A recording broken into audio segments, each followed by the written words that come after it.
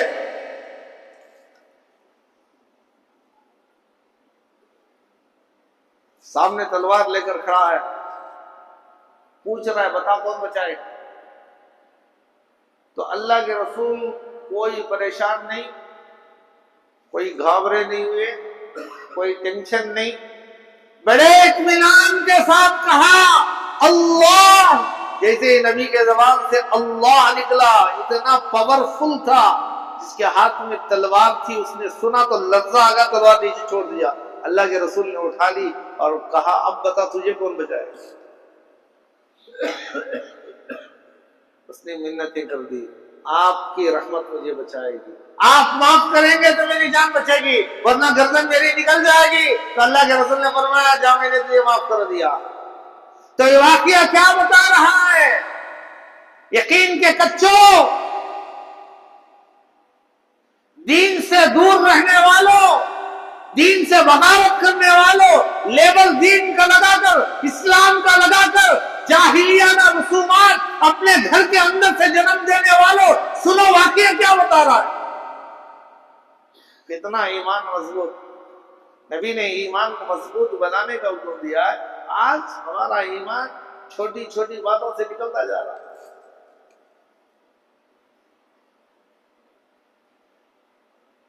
اگر کوا گھر پر آ کر کچھ آواز کر رہا ہے تو پریشان، راستے سے بلی چلے گئی پریشان، کوا آ کر کندھے پر بیٹھ گیا پریشان.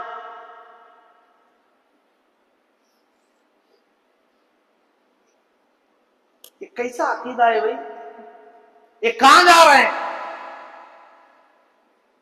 تو اللہ کے رسول علیہ السلام نے امت کو کیا پیغام دیا، کیا سبق دیا، صحابہ کو کیسے تیار کیا، نبی کے آنے سے پہلے کیا حالات تھے،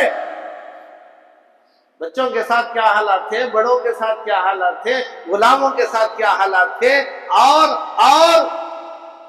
لڑکیوں کے ساتھ کیا حالات تھے، عورتوں کے ساتھ کیا حالات تھے. اتنا برا حال.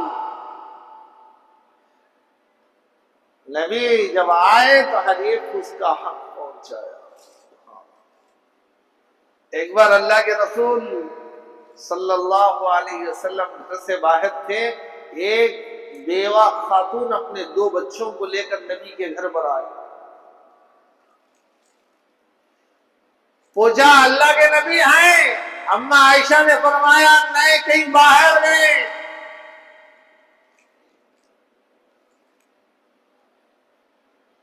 کیسے آنا ہوا؟ کہا حضور سے کچھ بات کرنا تھا. کیا حال ہے؟ اما عائشہ پوچھیں کیا حال ہے؟ تو بی بی کیا بتاؤں کیا حال ہے؟ بیوہ ہوں، 2 بچے ہیں، کوئی کمانے والا نہیں، کوئی سر پر سایہ نہیں. اما عائشہ نے سمجھا کہ بہت پریشان حال ہے،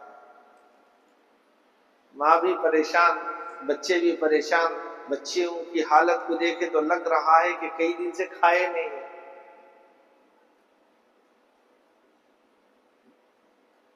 رمضان میں ایک دن بغیر سحری کے روزہ رکھ لیا تو پورا دن سڑا ہوا لگ رہا، دیکھنے والا سمجھانا کیا کی ہوگا ان سے، ہوگا کیا جی سحری کرے کیوں اتنی دیر تک جاگ لگ مرے تھے؟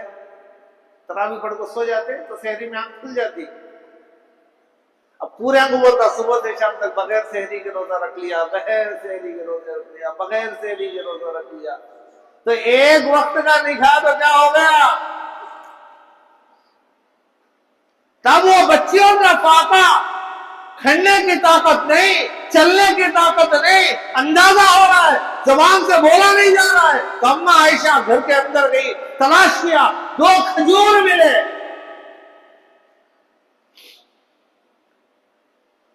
لا کر عورت کے ہاتھ میں تھما دیا، کہا بہن ایک آدھا 2 بچوں کو دے دو، ایک تم کھا لو۔ ابھی یہ رکھے تھے، دونوں بچوں نے لپک کر 2 کھجور اٹھا لی اور کھا لی۔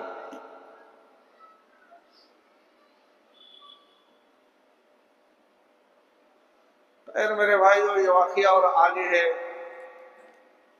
کیا ہوگا، یہ نبی تک بات کیسے پہنچے گی، نبی اس عورت کے بارے میں کیا کہیں گے؟ وقت نہیں ہے، دعا کریں کہ اللہ تعالیٰ ہم تمام سنی کی باتوں پر عمل کی توفیق عطا فرمائے، اللہ ہم سب کے ایمان کو ایمان کامل بنائے، نبی کے نقش قدم پر زندگی گزارنے کی ہم سب کو توفیق عطا فرمائے، سنتوں کو زندہ کرنے کا شوق عطا فرمائے، جذبہ عطا فرمائے، اور سنتوں پر عمل کی توفیق عطا فرمائے، اللہ ہم سب کو قبول فرمائے۔ آخر میں ایک مسئلہ ہے، ایک اعلان ہے۔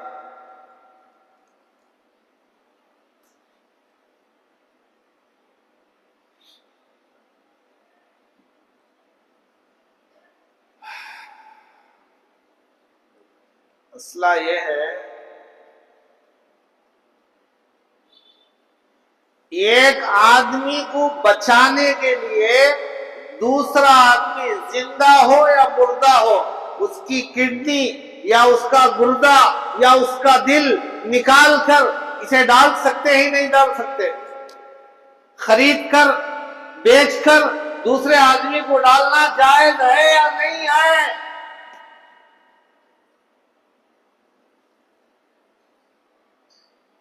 انسان کے اعضاء پارٹس، اس کی خرید و فروخت جائز ہے یا نہیں ہے؟